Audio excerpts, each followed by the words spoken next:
I'll admit it. I'm not above anything anymore. You make a video talking about me and look, there is a chance that you'll get your 15 minutes of fame, provided you've got a dumb enough voice and a funny face. I'll probably be tempted to respond and broadcast your polemic to hundreds of thousands of people. I can't help myself. And if you're really, really funny, there is a chance that you'll get your 30 minutes of fame. Which is what's happening today for one lucky young man from Queensland. Yes, I've taken the bait. I am responding again to man you avoid giving eye contact to on the bus. Mate. Come hot on the case, clued up private eye. You don't know who he is. He's this jaded former bureaucrat who decided to start a blog where he calls everyone a corrupt, I'm going to keep YouTube happy this time, PDF file, especially the judges, and claims it's investigative journalism to do so. So, basically boomer-friendly Geordies post the inevitable lobotomy. No, that's not true. In fact, Shane's major gripe with me, he's formerly a fan of mine. He turned on me when I said that not everything the Australian government does is a conspiracy against him and his favourite YouTubers. You should watch my first video about him if you haven't. It's linked here. It gives you all the context you need to the third most important conflict of the year, right after Israel and Iran and Abby Chatfield versus Freya Leach. Now Shane has returned serve to that video, so I guess it's my turn to try and hit the tennis ball back, which is slowly rolling under the net. But I feel like, well, at least hope that this is going to go on for a bit, so why not launch a new series for this beef?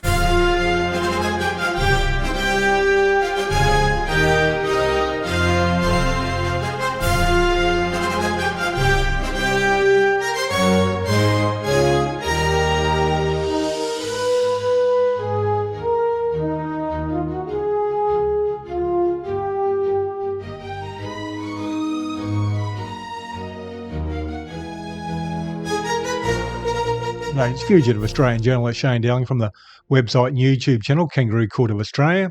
Now, I've been publishing a number of articles and videos over the last couple of months in relation to the Labor Party and how they're trying to manipulate social media, paying for social media. All right, you know the drill. Shane's too slow and boring, so let's speed it up. Independent media to run articles and do interviews, etc. And as part of that, I've been investigating Jordan Shanks and his relationship with Kevin Rudd and the Labor Party, and then paying him to run propaganda on their behalf and attack independent media on their behalf. In effect, using a misinformation campaign to undermine other independent media who have been holding the Labor Party to account. Jordan Shanks denies being paid by the Labor Party, but I've come across an article in 2016 with a video in it where Jordan Shanks was paid by the ACTU, the Australian Council of Trade Unions, to publish a video trying to convince young people to register to vote so they can vote for the Labor Party. Shanks might say, oh, well, he wasn't paid by the Labor Party, he was paid by the union, but it was to encourage young voters to register to vote Labor. So I thought it'd be worth doing a video on the 2016 BuzzFeed article. And if you want to read the full article, just Google BuzzFeed with either Jordan Shanks or Friendly Geordies or both, and the article will come up on top, or should do. I'll read out that article now. Shane, you're doing my job for me. It's too on the nose for me to ridicule. I had to play a clip that long because, honestly, absolute cinema, the videos that you produce. I've been investigating Jordan Shanks getting paid by Labor and stumbled across this BuzzFeed article from 2016 that proves that he's paid by Labor, only it doesn't. If you want to read it, Google it. Now, I'm going to read the article. Now, I know I quote other articles in my videos, but I also break stories myself. But when I do use other people's articles, it's usually quite fleeting as part of a broader argument or as part of some thesis to back up some commentary so people can see what information I'm basing the commentary off. I also add gags to the commentary. Hell, I'll even do it now. Hey everyone, why did Shane Dowling cross the road? Because there's a primary school on the other side and he's a PDF file, so he wanted to go to the primary school, but then he had to cross back because he's not allowed within 50 metres of a primary school. But then there was a primary school on the other side too, so he got stuck in the middle of the road and got hit by a school bus and shat himself, and came at the same time. See? That's a joke. There's no kernel of truth to it at all. Shane is quite literally just reading somebody else's half-baked hit job from so long ago the outlet that published it went defunct half a decade ago, claiming the article proves something which he himself admits it doesn't prove, and then calling it an investigation. How can I compete with such a logic boss? Shane has already won this beef. He is completely disarming. Like, I simply cannot be as funny as that man. You cannot craft a joke better than that man's life. He makes Andy Kaufman look like Andrew Schultz. Reading a BuzzFeed article from 10 years ago and claiming it's independent journalism, fair enough. Shane shouldn't have to do any original work. He should be allowed to rest on his natural gift, his voice. In fact, I'm going to write a biography about Shane's incredible life of public service. Shane warns. I'm going to contract him to narrate the audiobook. The whole book will just be me writing I am a penis over and over again. I'm a penis. I am a penis. I'm a penis. I'm a penis. I honestly don't think he'd notice. This BuzzFeed article that Shane is brilliantly reading exposed the fact that I did a video for the Australian Council of Trade Unions encouraging people to register to vote, except that article doesn't expose anything. It was disclosed in the video. I've never shied away from it. I'm proud of it. I've even publicly asked to work with the unions again. They'd just rather work with Boy Boy. I tell you, the gays get all the jobs these days. There's nothing left for the straight man. So again, Shane's journalism is regurgitating what an article regurgitated from something I originally communicated at the time and pretending it's new. A decade later. But unlike his other viral videos, this one contains an authorization label at the bottom of the screen in the final seconds of the clip. Now, we only put it on the final seconds of the clip down the bottom so no one would realise he was trying to hide it. I'll put that picture up on the screen now and you can see it, where it says, authorised by D. Oliver, 365 Queen Street, Melbourne. He's incredible. I don't know how he does it. He manages to turn a disclosure about a video made for unions encouraging people to enrol to vote from 10 years ago into proof that I'm not disclosing that I'm paid by the Labor Party now. Truly the free association skills of a master comedian. You really should be getting into crowd work, Shaders. I don't think this whole facts game is working out for you, mate. He just did the same thing in the last video. It's just so special, his ability. He was claiming Kevin Rudd scripted my video because I mentioned Kevin Rudd in the video. How does Geordie know Kevin Rudd remembers the dark days of Queensland well? Because Kevin Rudd helped script the video, of course. Oh, I gotta have a crack at that. Let me just put on the Shane voice. Shane has Reddit comments on the screen, which means that he definitely has a Reddit account, which means that he's most likely a moderator on gang stalking and abusing his power to help gang stalkers hunt their victims with impunity. But he's probably also being gang stalked as well by corrupt PDF judges. Oh, that's so much more fun than our way of doing investigative journalism. And the turnaround, reading out articles from shit sites and making things up. God, that is way faster than having to wait for something to actually happen in the real world and then checking whether it happened or not. Now, several people noticed a little label which was mandated on all political advertising. And that's why Jordan Shanks now denies he's paid by the Labor Party to push their propaganda, because he doesn't want to put that advertising on there, which will undermine his credibility. And followers will say, hey, this is just garbage political advertising, I'll stop watching. And some of the comments here seems to be from Reddit, from what I can tell. Doesn't exactly say, where it says who was authorised, and the person below says, yeah, he tried to hide that. I actually missed it. So people were noticing that Shanks was trying to hide the fact that it was authorised, just like he does nowadays, but not even putting it in there. Come on, Shane. You think I'd be embarrassed to be affiliated with trade unions?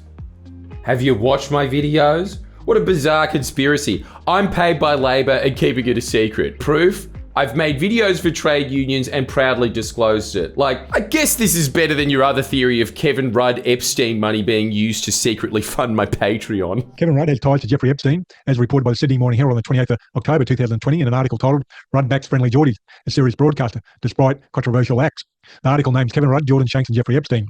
And my question is, given Jordan Shanks has interviewed Kevin Rudd many times, can you advise in which video Jordan Shanks has questioned Kevin Rudd about his relationship with Epstein? I'd also like to point out that if you are funded by a political organisation, you have to, by Australian law, disclose that. So, yeah, okay, I'm breaking the law as well. Why not? But why doesn't this logic extend back to Shane? Right now, you're making a video implicitly defending the Teals and the Greens. I've got just as much proof that you're paid by them as you have that I'm paid by Labor. Where's your disclosure, Shane? What are you hiding? Again, I have to stress how much fun this is, but I can't help feel like a fucking fool for even addressing some of Shane's mind-bending points to begin with. I am taking the bait. I'm falling for the work of a much funnier Sacha Baron Cohen. I should have just pulled a Trump and left the interview with Ali G, but I can't help myself. This is too much fun, so I'll continue arguing on. If I was paid by Labor, trust me, you know about it. I wouldn't hide that shit.